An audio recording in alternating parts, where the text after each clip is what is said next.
Welcome to the Landscaping Podcast. My name is Joel Barnett and I'm your host. And in today's episode, I'm talking with Emma Doman from Emma Doman Design. Emma is a landscape architect based in Brisbane, but works all around the country.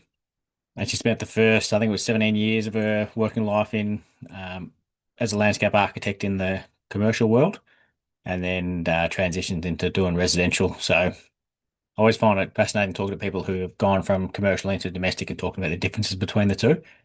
And it was good that Emma spoke about that and how the reason she did that was because back her initial passion for landscape architecture was from residential gardens. So the similar story where people are interested in doing landscape design, so they study landscape architecture and then realize it's not quite what their passion was. But Emma's a good example of how you can, you know, stay in that side of things and learn a lot and then transfer those things across. And it was also great to hear that she's going to be designing a garden at next year's Melbourne International Flower and Garden Show. So looking forward to seeing what she comes up with there. And also, more importantly, it's going to have a Brisbane twist to it. So that's also something mentioned in the chat, how I think it's great that if you're going to get designers from different states, that they design something that's relevant to where their sort of natural design flair comes from, rather than having everyone coming to Melbourne and doing something that works in Melbourne. So looking forward to seeing that. And there's also some tips in here about how Emma has gone about running her business. So love chatting with Emma, and hopefully you too enjoy this chat with Emma Doman.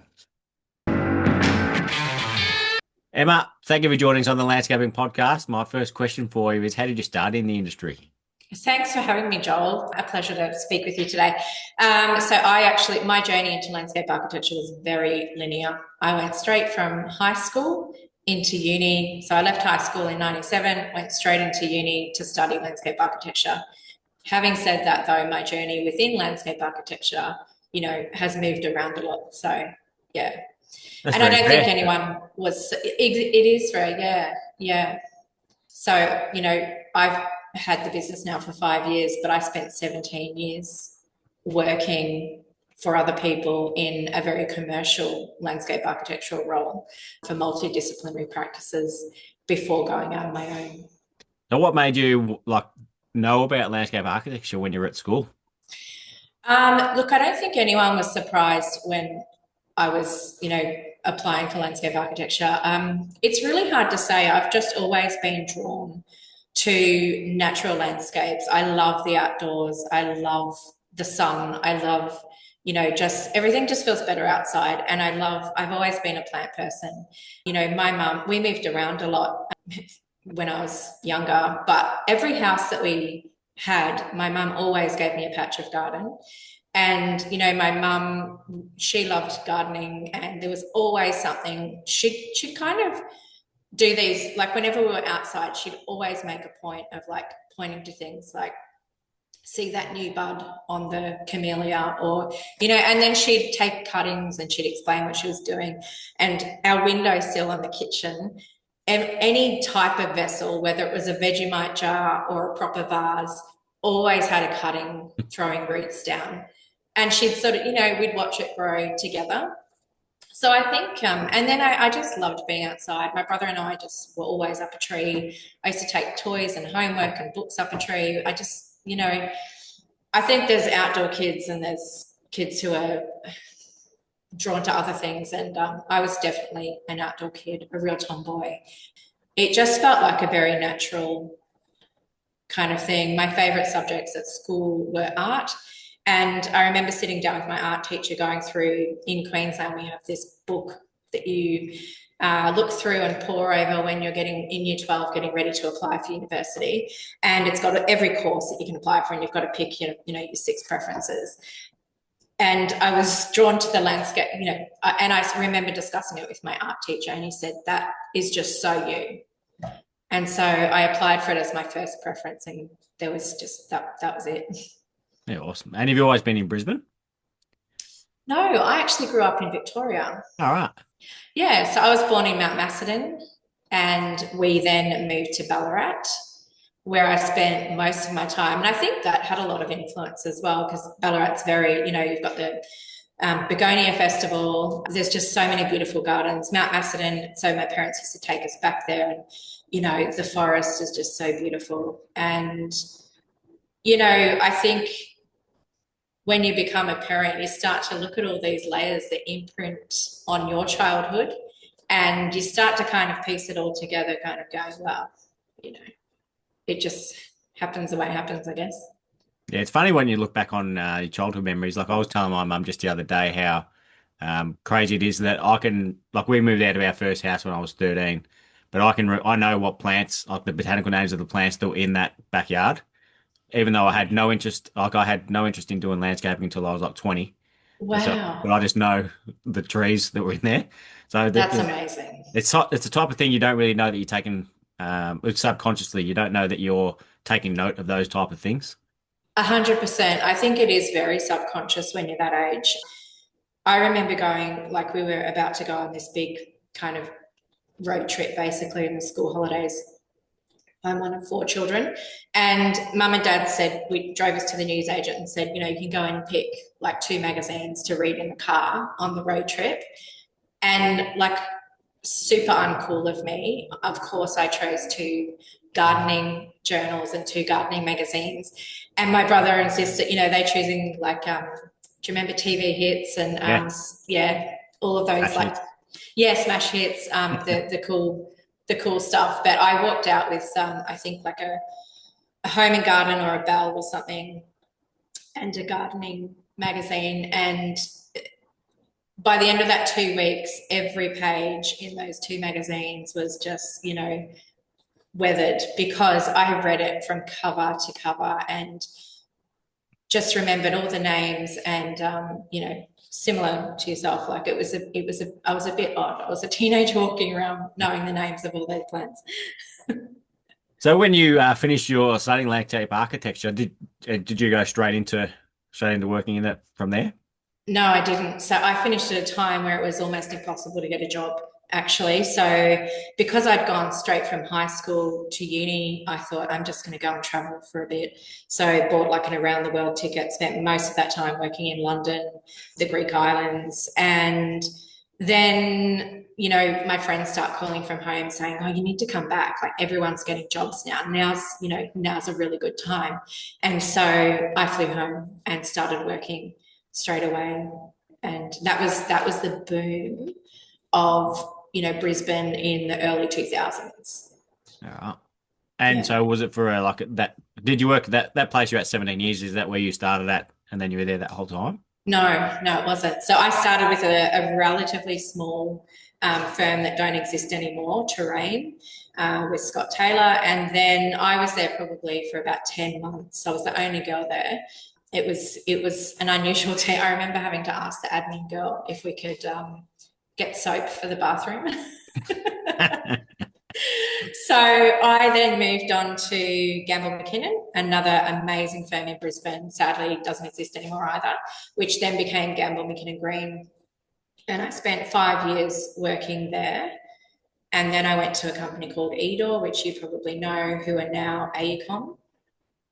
And then I went back to Gamble McKinnon Green. They were opening a Townsville office. So I moved up to Townsville for about 3 years to work on a few projects up there. And then I took a break for about, 6 or 8 months or so, just to travel and just sort of make my way back to Brisbane, where all my family were. And then I started at Urbis.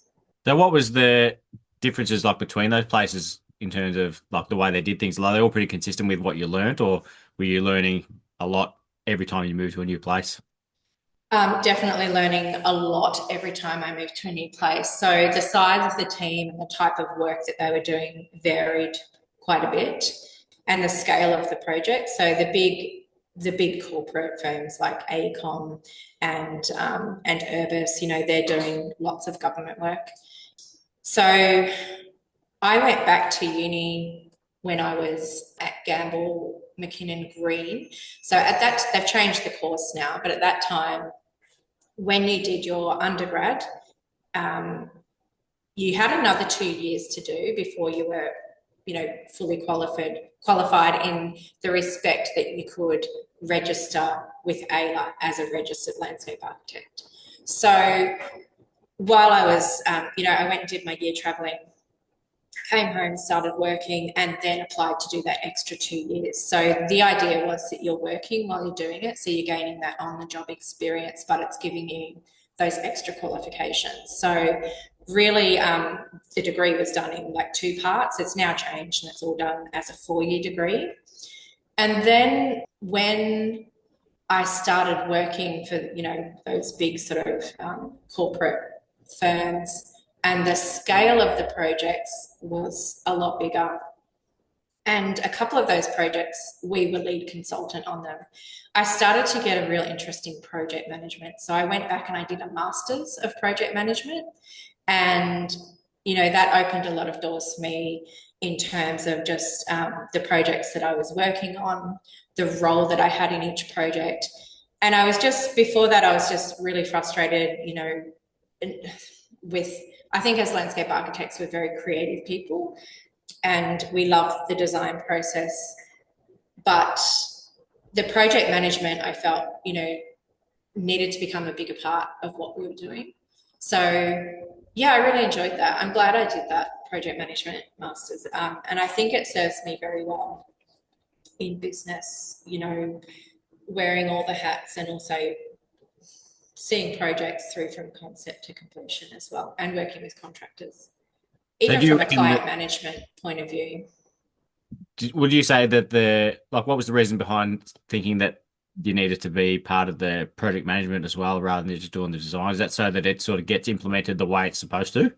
Yeah, I mean, implemented and just the project was run, efficiently as well.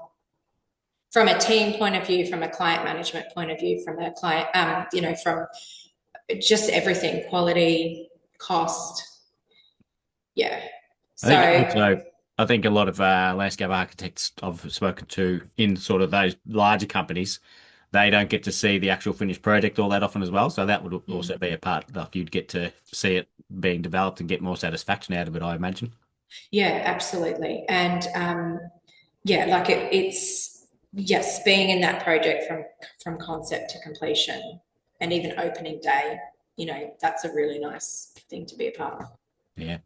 Mm. And so what sort of projects were you working on? Were they all sort of that, like there was no residential along the way, was there?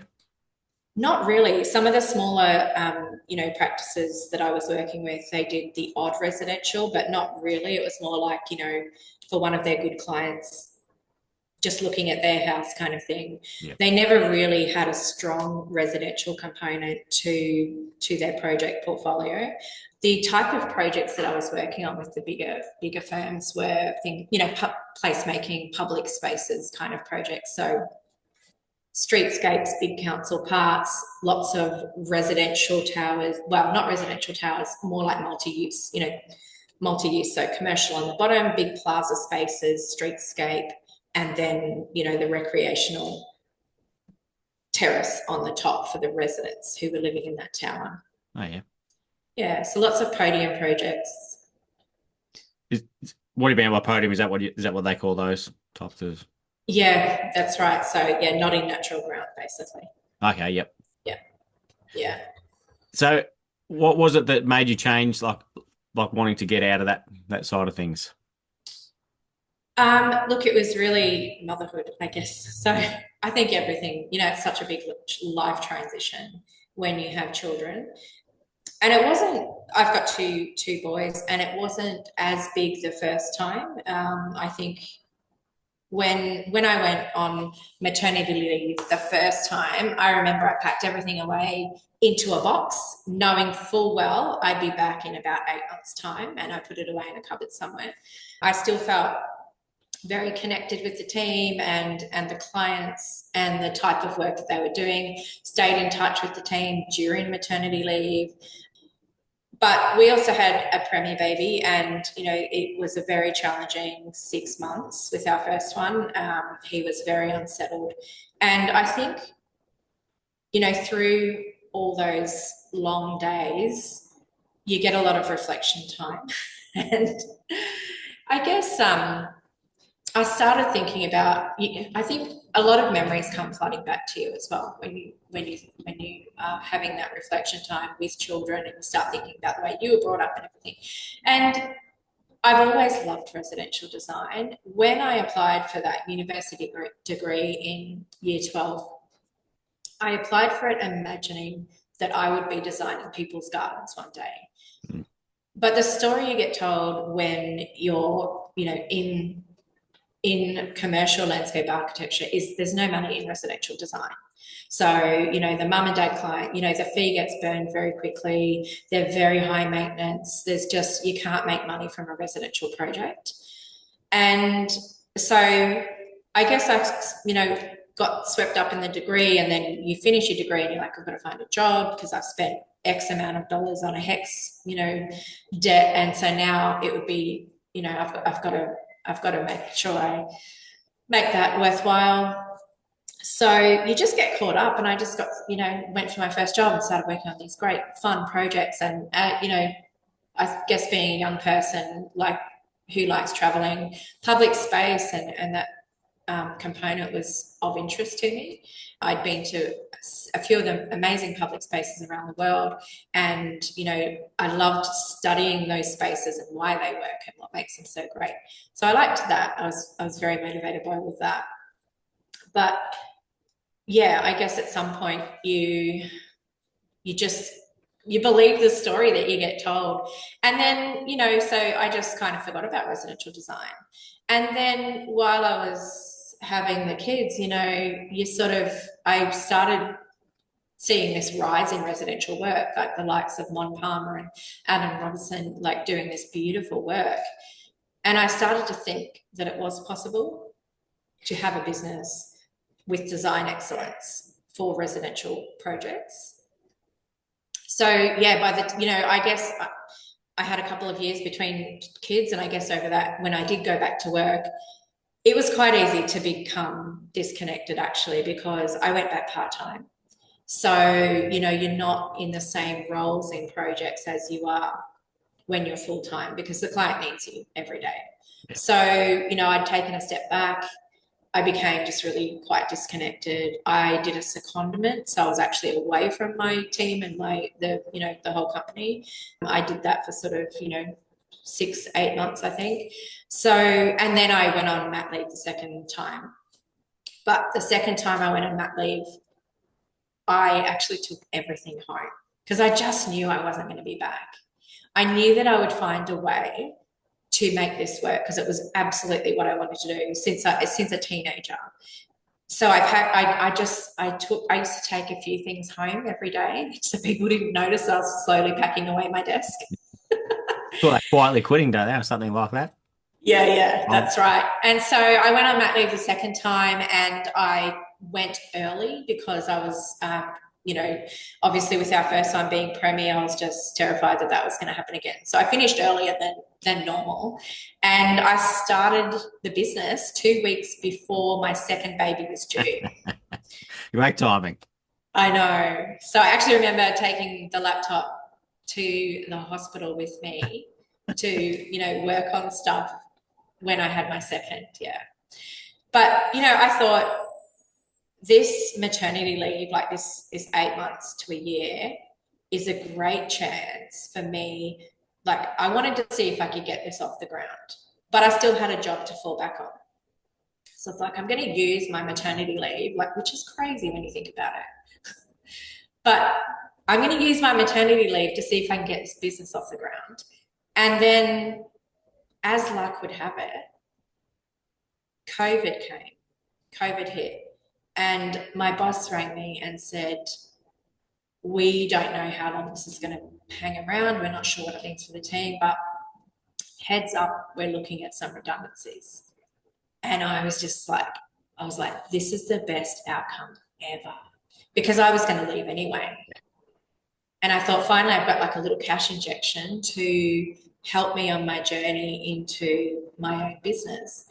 And so, yeah, I was just hoping that I was one of the people. I've still got the cork from the bottle of champagne that my husband and I popped when, the day I was told that I was being made redundant. I got my papers. Yeah, that's awesome. Yeah, it is Mm, pretty wild that you've like going starting a business as you're having your second kid. Because I remember when we went from having one to two kids. Because I remember one, I didn't realize how hard it was, and then yeah, you have your second, and that's like next level. yeah, But then, yeah. luckily, when you have your third, it's no different having two. I found so, but Always stopped it yeah, but too. going from one to two was insane, and then you've Yeah, added a business for yourself in there as well. that's right. I think my business is my third baby. Yeah. Yeah, no, it was pretty insane. Luckily, my husband was super supportive and has always been, the most supportive person. And he just said, go for it. So yeah, I just did what I could. And it started, honestly, the kids were the start of everything because it started with projects for daycare mums. Like that's how it started. So So how did you go about pricing those first ones? Because it's a bit harder doing one like pricing for people you actually like friends. absolutely. Yeah. Look, I had no idea. I'll be very transparent about that. Yeah, completely undercharging. But at the same time, it evolved quickly. Like I went from I might be able to give myself a job to this can evolve into something quite substantial.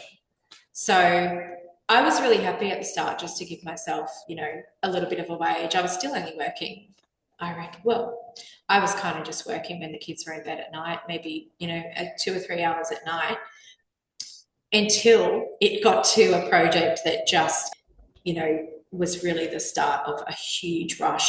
But also, I think COVID had a massive part to play. So it started off very slow. And I remember thinking, like, oh, I'll have time to do a website and do templates and everything. Like, it'll just kind of trickle along. But because it was COVID and everyone was stuck at home and looking at their surroundings day in, day out, and they had this extra money because they couldn't travel overseas every few months, things just went from 0 to 100 in no time at all. So that was really challenging. So what were you doing to like? How did people know about you? Like, were you advertising? Everything was coming through Instagram. So there was one project in particular which pretty much launched my business. It's an account called Our Hutley Home. And so I did that project, not really fully knowing what the impact of that would be. I sort of, did it while I was working. There were like work was also coming through referrals with contractors. When I got made redundant, I could finally say to the Brisbane contractors, hey, remember me?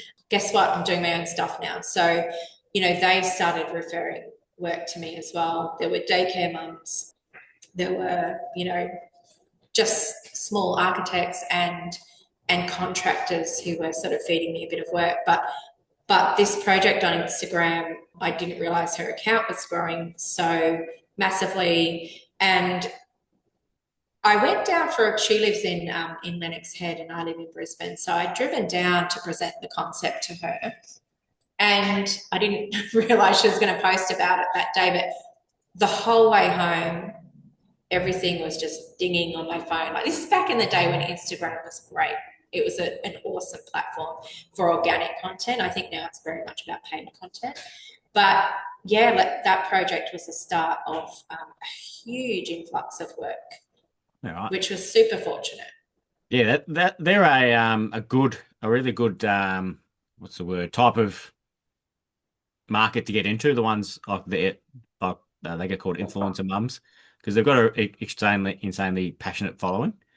They So do. yeah, they don't Yeah. just necessarily need to have 100,000 followers, but all of Mm. their followers are genuine, like they care about everything that they do. They do, yeah. So her followers in particular, I mean, I'm still getting projects through that account. But then I've done work like through that project, other influencers contacted me to work on their spaces. And, it's a bit hit and miss, to be honest. There was just something about Lauren and the way I think she's just super relatable. And like you say, her following is really passionate and yeah, but yeah, just super happy the way it worked out. And did you find when you were doing the designs at the start, there was any like were you putting information in there that was sort of more relevant for the commercial world that isn't really needed for domestic? No, I had to totally retrain, well, not retrain, but I had to totally rethink the whole documentation and even the whole workflow, the design process, what was overkill, what was overwhelming for the client. So it's really, I've spent a lot of time working on my graphic style, my presentation, the concept plans and everything to really adapt. But at the same time, I was so intent on giving these clients. I used to have so many people come to me and say, like, I want the same quality of a commercial project, but on my house. And so it was about giving them that client experience and the design excellence and the outcomes that you would get. I think for a long time, people thought residential work was a dumbed down version of landscape architecture or landscape design. Like, I think it was like, and I think it's partly come from the focus for us now as humans is very much on our homes and making them amazing. Whereas when our parents were growing up, like a backyard there wasn't, do you agree? Like, there's a real focus on homes and living now. Do you mean instead of the garden, or is it No, no, no. as I mean, part of it? like, yeah. So, I think people have started to really value the outdoor space and just even like the elevated living. Yeah, like if you think back at like your grandparents' places, there's nothing too fancy about any of them. No, Like there was some, yeah. but generally, yeah, just the normal. That they were grateful to have a home. They were Yeah, just they were like, you know what, I am set because I have a house. yeah, and a Whereas now, yeah, patch of lawn with the hills hoist and fruit trees and tree in the middle. Yeah, yeah, exactly. Whereas I think there's been, I think that this whole focus and elevated design for residential work has really come through that evolution of people just wanting to make their space that they live in every day really calm, beautiful, just an understanding of that psychology, I guess. People are starting to be very aware that their space affects their performance, who they are, how they feel. yep, definitely. And also going back to like what you learnt when you first started in landscape architecture, when they were saying there's no money in residential, that was probably the case like back then and a little bit before then as well, because there wasn't people spending the type of money they are now on residential. No, I completely agree, and that's why I think when we did do those residential projects, it was about really kind of not being not sort of how do I put it, not dumbing it down, but like it wasn't to be anything special. It Yeah, was to be quite basic. yeah. Yeah. So how But did I you? still really enjoyed those basic projects. I just really enjoyed that. Yeah, well, they can still look good as well because I've seen some where like it's the post is more about the house, like it's an architecturally designed house, and the Mm. landscaping is pretty simple, but sometimes that is what's right for the house. So simple can look good. Absolutely. And I think that simplicity is intentional. I think, yeah, and that's the beauty of design, isn't it? Like design done really well. There's sometimes it's about that restraint rather than, you know, overcooking it. Yeah, like showing, oh look what I can do. I can design this beautiful garden, but it doesn't Yeah, really suit the house sometimes. absolutely. Yeah. How did your horticultural knowledge go? Like knowing plant knowledge, was there anything that you learnt while you were studying about it? They do a couple of subjects, but it's pretty light on, to be honest. I had always dreamed of going back to do horticulture as a subject, and I still look into it today, to be perfectly honest. So, but it is a big commitment, and there's the way it's done in Brisbane. There's a couple of TAFEs. It's very hands-on in terms of the contact time is at the TAFE. So, look, I still have a huge interest in horticulture, and maybe one day I'll get to actually get the qualification. But the couple of subjects that you do as part of your degree, I think you do two each year. They're pretty light on. They're enough, but it really it does rely on you having that genuine interest, and I think most of us did, to do that further work. I mean, what does a landscape architect do on the weekend? I tell you what we do. We're at nurseries. All right.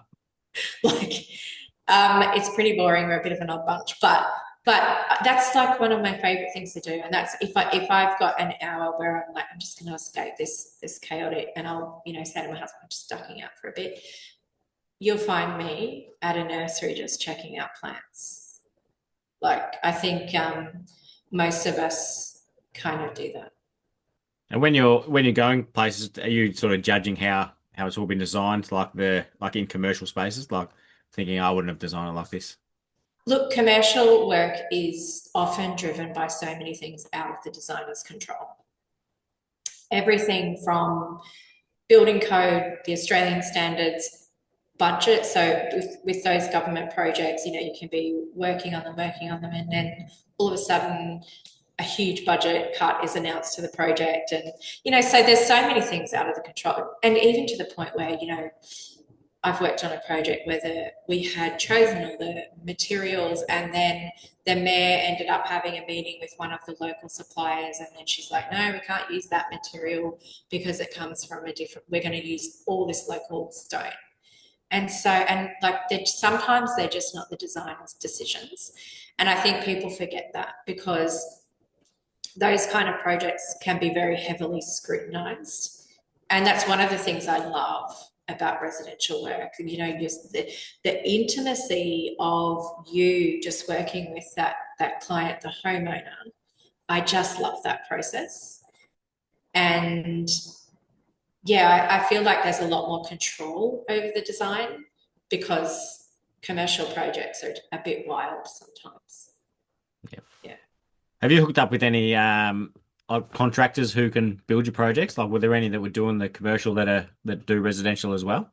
You can refer to? Yes, yes, I have. I've got a couple of contractors in Brisbane that I work closely with, and also, even down as far as Byron, Lennox, and up as far as Noosa. So really concentrated over that sort of east coast, Gold Coast even as well. So basically from Byron to the sunny coast, I've got like a nice little network now that have done a couple of projects, and will continue to work with me.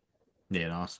Yeah. And did they come across from the commercial, or you've just developed those relationships? One of them came across from commercial, but he was a landscaper working for a commercial company who then went out on his own, Yeah, who fair. does commercial work as well as residential work. So that worked really nicely. So I think he was one of the foremans, when I was doing commercial projects. And yeah, so a bit of work. But then it kind of evolves and snowballs. The beginning is the beginning, and then it all kind of develops from there, I guess. Yeah. And have you got any relationships with other landscape designers who you're helping out, or vice versa? No, relationships, yes, but landscape designers that I'm working with, from a design point of view, no. No. So yeah, Brisbane, I think, is very fortunate to have many talented landscape designers, but we all do get together. There's lots of things on through the industry where we all get to kind of, catch up.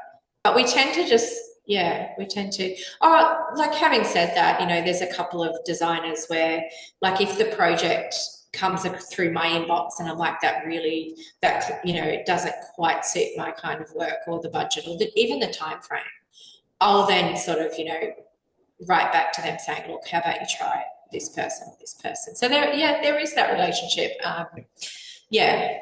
I mean, I don't know what Victoria is like, or Geelong where you are, but Brisbane, I think the residential side is quite intimate still. Yep. Yeah. Yeah, there's not many in Geelong that do design really, because there's a lot of Melbourne folks who do designs down here. Right, of course, yeah. Yeah. Yeah. But And then do you work closely with those Melbourne designers for uh, in your a cons- projects? in a construction side of things we do, yeah. Yeah. Yeah. I've never done anything with design with anyone else. Um, Yeah. but yeah. Yeah. But if there was someone else in Geelong like who did um because like the price, it's more about the price point. Like there's some people who don't want to pay what some designers will charge, so then you can recommend them to someone who doesn't charge as much as that, who might be better Yeah. for them.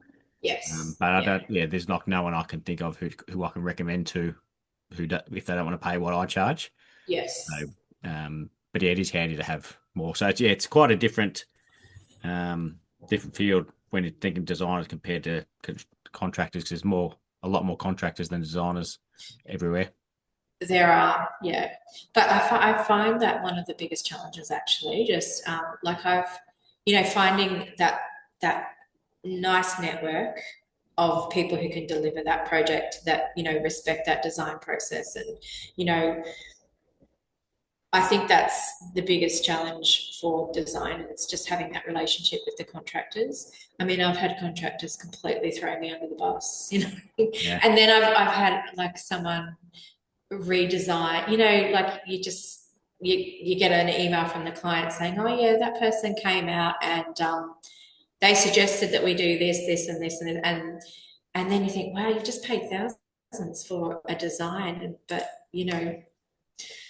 yeah, like it's funny. You've just got to find that right network, and I think I've found that those few contractors that are just great to work with, like really great, and have that same drive as me with wanting to get that outcome for the project and the client, and yeah, yeah, and it's not necessarily going to be perfect the first time you work with them, but yeah, sort of good gradually learn off each other how each other wants to do things, and yeah, how the yeah, communication's going yeah. to work best. Communication is a big one. Absolutely, absolutely. Yeah, Yeah, it's the answer to a lot of questions and concerns. yeah, 100%.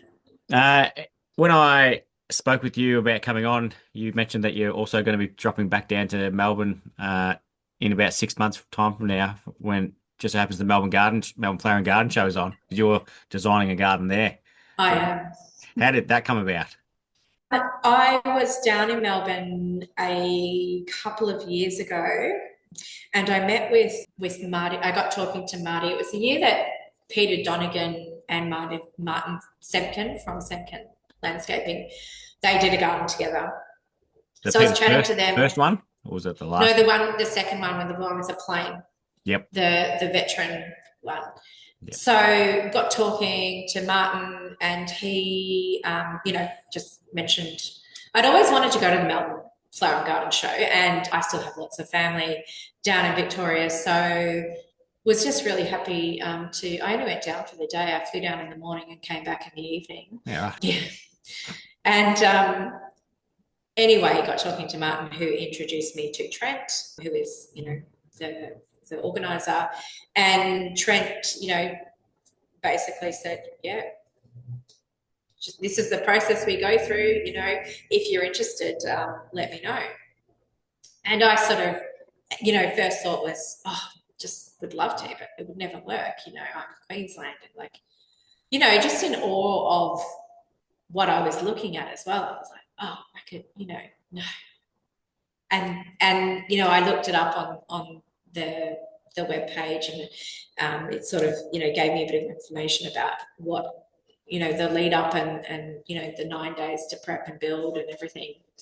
And I was just thinking it was an unattainable thing. And then I think by the time I'd gotten off the plane at home, I thought maybe, maybe.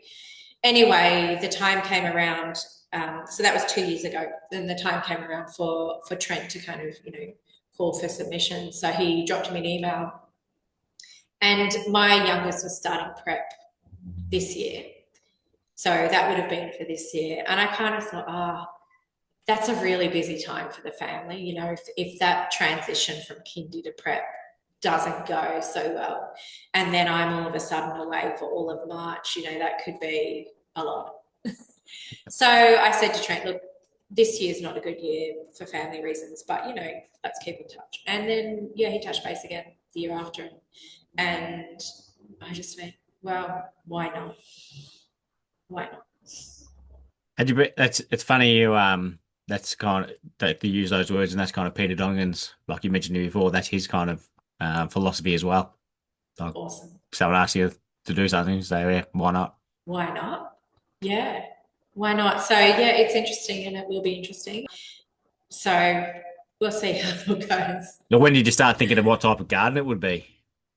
Was that sort of going in your mind on the flight back? No, actually, that I don't think I started really thinking about it when I got the email from Trent saying, "Hey, we're calling for, kind of submissions. They'll be due on this date." That's when I started thinking, well, if I was going to put one in, what would it be? And then, of course, when I had committed to putting a submission in, that's when I really started thinking about, okay, what is this? What is it going to look like? And it's so mind-boggling because there's so many ideas, and to narrow it down to the one concept, and it's you would know yourself. Did you struggle with that as well, like knowing what to kind of the concept? Most of the years, so I've designed the one I'm doing next year will be the fourth one I've designed, and the Oh wow, first three all sort of they were in my head immediately, whereas this right, one was a little bit took a little bit more. right, But yeah, sometimes, but and that's why I don't do consultations, like I don't do paid consultations because yeah, sometimes I on the spot when I see a space, I know exactly what to do. But hmm, sometimes I've got no idea and I need to think about it more. So I yeah, don't want people to pay me and then I go there and they say, "What do you think I should do?" So, I don't know, put some grass down or I can just sort of make something up yeah, because they're paid. So yeah, that's why I find those things a bit intimidating. Because so sometimes I can think of it and sometimes I don't. But yeah. so yeah, the current one took me more time, but then when I thought of it, I'm like, I love it more. Oh, fantastic. Um, Yeah, look, I think the challenging thing about knowing what direction to take is that there are so many directions. When you go to the show, there's a huge amount of diversity from the very native gardens to the very kind of, showpieces. So, yeah, it was a little bit, and also, I do lots of waterfront homes, coastal homes like villas and heritage homes. So I don't, how some designers they have a certain style. I work to the brief, so I work across a number of styles. I've done native gardens, I've done cottage gardens. There is not one style that defines my work. So, the truth of it is, I just love all gardens as well. Like people often say to me, "What's your favorite type of garden?" I'm like, oh my gosh, I just love them all. yeah, I'm the same. Yeah, it's hard, isn't it? Yeah. Yeah. So as we're recording this, the episode that's out last week isn't out yet, but I've Hmm. got Tim Fogarty from Loci Landscapes on, and they do only native landscapes. Right. So that's the thing. Like when I was Yeah. speaking to him, I said like I'm not known for any type of garden because I just Yeah. do whatever garden works, Yeah. whereas they're known for native. So sometimes it can Right. be a good thing to have a niche, but then other Yes. times, yeah, it's nice to have that variety of doing different types all the time. Like sometimes you Yeah. might do a native one, you might do an Asian garden sometimes. Hmm. So Hmm. it's good to mix it up. But so what type of plants are Absolutely. you going to be like? Are you going to be doing like doing it for sort of Brisbane people, or doing a Melbourne? I'll give you a hint. I'm bringing a little bit of Queensland to Melbourne. Yeah, awesome. Yeah. That's a good thing because I think that's good to have people from different states doing what works in Yeah. their state. Like there was Yeah. one year I did a garden, and I just because I love tropical, Do so you? I had calatheas and Tenanthes. So I had a Yeah. lot of indoor plants in the Yeah. outdoor, like they're indoor plants down here, Yes. but Yeah. they're outdoor plants in Yes. Queensland. Yeah. So, Hmm. and there was a lot of people coming down from northern New South Wales and Queensland saying how much they loved it because Oh that's wow. sort of what they see at home. Yeah. Yeah. So, Right.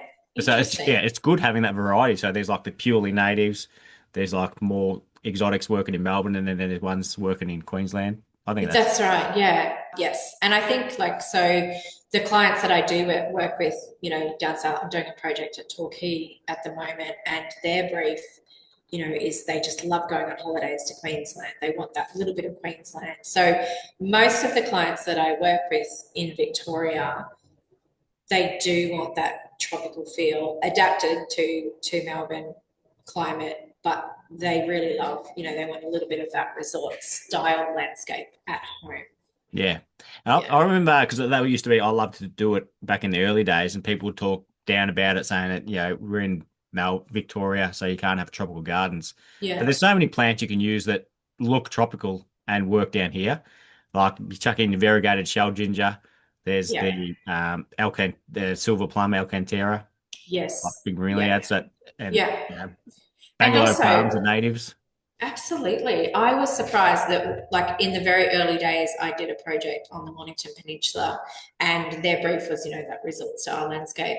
And when I started looking into what are the frost tolerance of these plants and these trees and these palms, I was really surprised. I was like, wow, it's almost about the composition. And planting design is a huge focus of mine. I'm obsessed with planting design. Just that composition as well as the horticultural aspect, there's the design aspect of how you do that planting. So yeah, I think with the right decisions about composition, I think anyone can have that. Yeah, Yeah. and there's always substitutes that align. Yeah, Yeah, and it's the same thing when people say, native plants are better than exotics. But there's plants that are, indigenous to Tasmania that aren't going to do well in the Northern Territory. But absolutely, but even though they're natives, it's a big country and there's different climates. So, yeah, I think it's the 100%. best plant for the best space. It doesn't matter where it comes from. Yeah, that's right. I agree. I agree. And planting's heaps of fun. Like you can have so much fun with Yeah. planting. I found that I'm getting having so much more like, and it kind of breaks my heart a little bit. Maybe that's what happened with my heart, but it's I used to be purely hardscaping, love, I had no interest in plants at all. And then Hmm. it's almost like I'm changed to the other side. Now I'm more about the plants. And when I'm doing designs, I have so much fun doing the planting, thinking how Yeah. cool it's going to look when they all grow and all the different colors and textures. And That is so lovely to hear. I think that's amazing. And it's really funny. I see a similar thing happening in clients that I work with. So, like, once they are given a garden and you involve them, I love working collaboratively with the plant selections and, making sure that they understand the vision for the planting. And they become plant people. And I think that is so lovely. And, I'll get messages about how their plants are doing or a plant that they got recently. And they're like, look at me. I'm just totally into plants now. yeah, I had a client message me because it was just a few weeks ago. So it was the end of winter. She sent me a photo of the strobilanthes and she said, I think it might be getting burnt. And I Right. said, I think it's more probably too wet. So check out what the soil's like because it looks too wet to me. And turns out it was too wet. And she goes, so what can I do about it? I said, there's probably nothing because of where it was, you can't put any drainage in there. So I said, you can either replace it or just put up with it looking like that in winter. Yeah. And she said, yeah, I'll put up with it in winter because it's a beautiful looking plant. So she loved the plant and happy Yeah. for it to look like crap in winter because it looks Yeah. awesome for 10 or 11 Wow. months of the year. So Yeah. yeah, it's good when people actually care about the plants when they initially didn't. Yes, exactly. Exactly. But yeah, I mean, there's those two components to our work, isn't there? There's the hardscape and structural stuff, and then there's that beautiful softening that comes in at the end. And also, to me, that's when the project comes alive and, just really comes together. What does your garden at home look like? Oh, it's the boys' playground. No. So I always say to people, I'm growing boys, not a garden. Look, my husband and I are very relaxed about letting the boys have that space and, having that freedom. They love digging holes, they love building, they're just so creative and real outdoor kids. So they've both got their own patch of garden. So that's something that I've carried through from my mum. And one of my sons in particular, I am sure the eldest that he is going to be better at my job than me one day. Like he has got such a design eye. He is always, asking for more garden space. He takes cuttings from the neighbours' plants and sticks them in. He's 8, and he's really into it. You go to the nursery and you come out $200 later. Like he just loves everything. Yeah, you're happy to spend that money though. Absolutely, absolutely. He grows, you cut off leeks in the kitchen and he takes it straight away and puts it out in the garden and plants it and grows new leeks. So, yeah, it's a mess actually, but it's a really creative, fun space for them. One day, there will be a season of life where I get my beautiful garden, but I'm not in that season of life now. It's about playing for the boys. Yep. Piles and monster trucks and sand. Yeah, we just put a large patch of grass out in the backyard, so there's just like a border of plants around the outside. So just like the most basic yard you Yeah, could see, but that's so that the kids have got a backyard to run around on. yeah. But now, rather than me getting involved in doing an amazing garden out there, what I'm doing is I'm going to make the lawn look amazing. So I'm sort of getting into that, being one of those people like, who Uh-huh. takes too much care in their lawn. I'm going to Love do that it. this year. Love it. A beautiful lawn for the boys to play on, for the kids to play on. And what have you got, kid? Uh, they Like, won't have be you? let they won't be allowed to play on it if it looks too good. So. What does make me sad about our garden is because we live pretty close to, the city where it's suburbia. It's a 400 square metre block. There are no trees for the kids to climb. We don't have a tree in our yard. We've got frangipani, which very soft. You can't climb them. So that does make me a little bit sad coming from a childhood where I was just forever up a tree and just loved the canopy. And the kids always say, we need trees to climb. Yeah, we're it's funny though because we've got the trees around us, but they don't climb them. So, Right. yeah, we've got eucalyptus trees all over the place around here. Oh, yeah, they're hard. So, do you get many like birds and stuff in your yard, or was it? Yeah, we do. Nothing like super spectacular. We go on a farm stay every year down at Stanthorpe, and there's some beautiful bird life down there.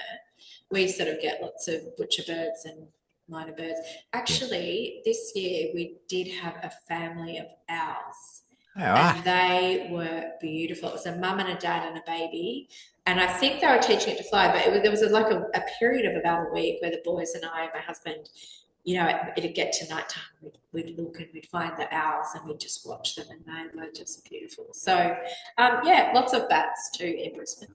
Oh yeah. Yeah. Yeah. So, what type of program do you use for your designs, like when you're presenting them? So my workflow is hand sketching CAD. So we build all our bases in CAD. So survey, architecturals in CAD, and then we do a bit of hand sketching. We use a combination of CAD and SketchUp. So we go from CAD. So the designs are all drawn up in CAD.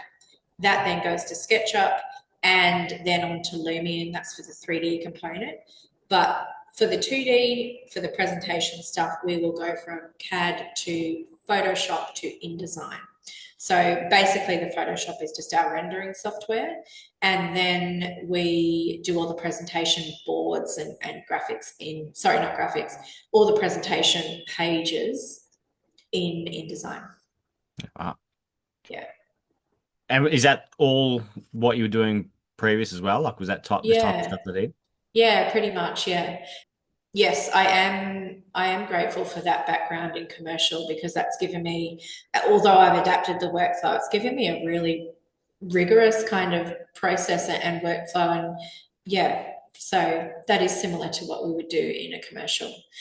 More so now, though, they're probably using more of the BIM software than CAD. So I feel like a bit of a dinosaur using CAD.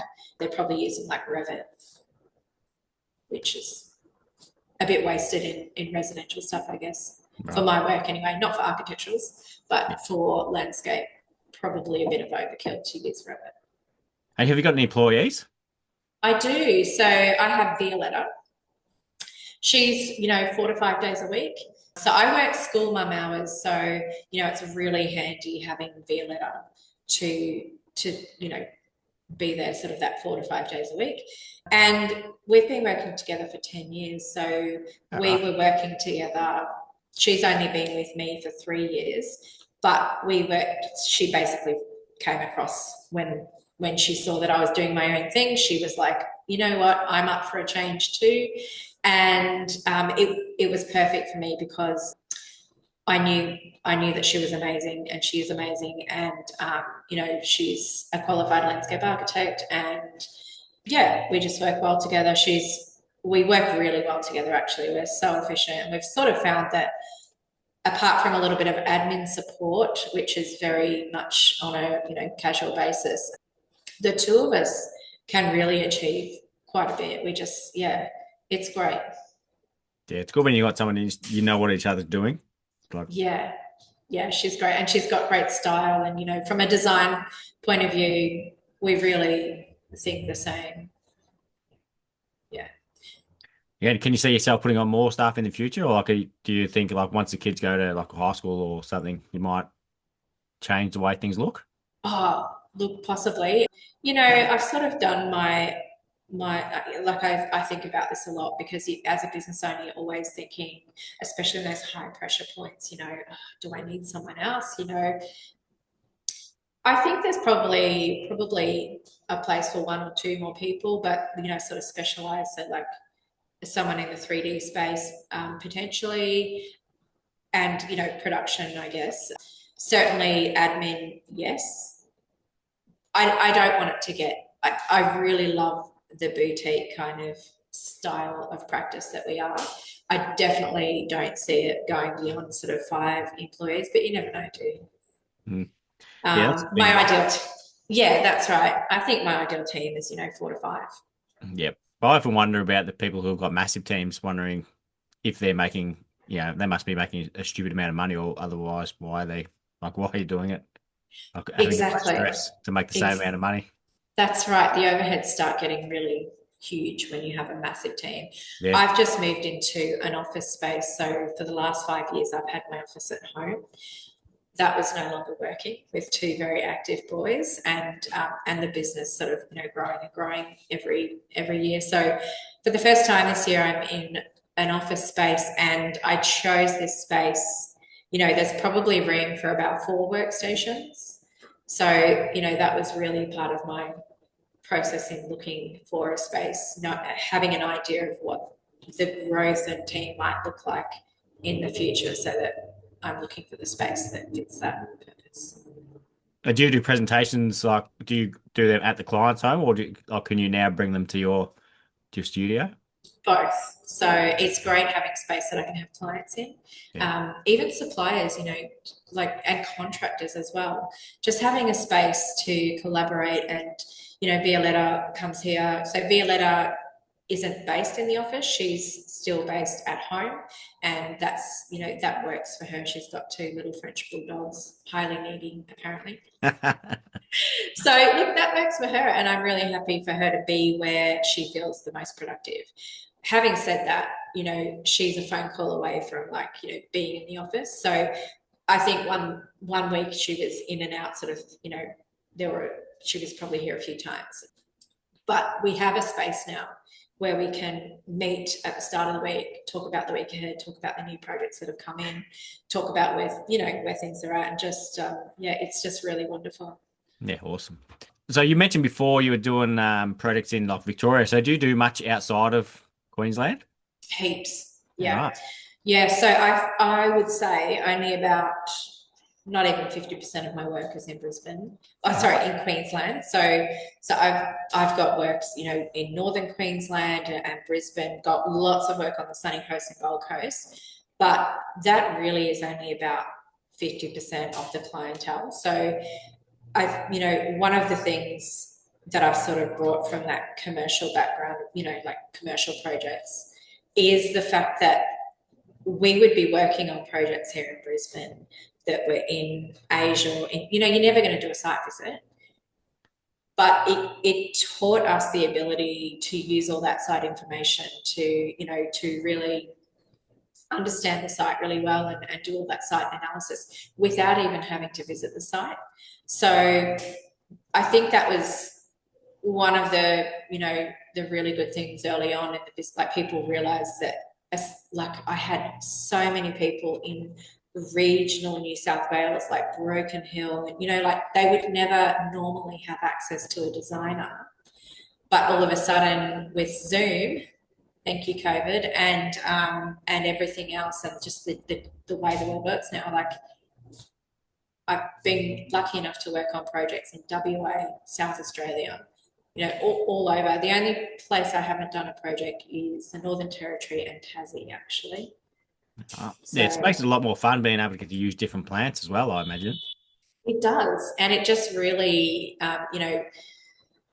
so. yeah, absolutely. Understanding those climate zones and doing that site analysis and just really understanding, the different characteristics and even like in Brisbane and Queensland, we don't even frost is just not even on our radar. But it's totally on my radar with solar projects. Yep. Yeah. Yeah. And last question for you, Emma, is who do you think would be a good guest to have on the podcast? On the podcast. So many choices. Do you do international guests? Yeah. Have you ever had Pollyanna Wilkinson? Wow, that's interesting you say that because I messaged her and she Yeah, didn't get back to me. right, And then Ashley James is great mates with her. So he right. put us in a group chat with the three of us Yeah, and sort of, gave me a handover and said, you should go on Joel's awesome. podcast. So then she was saying, oh, yep, sounds great. So I said, all right, Amazing. when works for you? And then That's great. nothing, gave me nothing. Oh, right. So I think she's a I bit too love, busy. yeah, look, I think, good. Well, she has her own, I love listening to her podcast, but she's Yeah, just a really, I don't know, she's just an enjoyable person to listen to, but I love yeah. her studio and I love the work that they do. Yeah, so maybe Pollyanna. All right, I'll try her again. I'll get Ash Yeah. to message her again and see if he can pull. Maybe I'll just get Ash to interview her and I'll put it Oh, on yeah. the podcast. On the podcast. Yeah, Yeah. have a special Yeah. guest host because she obviously doesn't want to talk to me, but she does talk to Ash. Unless I put on a blonde wig, maybe I'll be able to get a deal. Well, But Peter Donegan's in that corner of the world too, isn't he? yeah, yep. I should. Yeah. Yep. I'll see if he can pull some strings. Yeah. Uh, he could also be a good guest host. So Absolutely. He it's something to is think about. great. Well, can't thank you enough for coming on, Emma, and I'm pretty excited to catch up with you in Melbourne when you're down and seeing what you produce at the garden show because it sounds awesome. So thank you very much for coming on.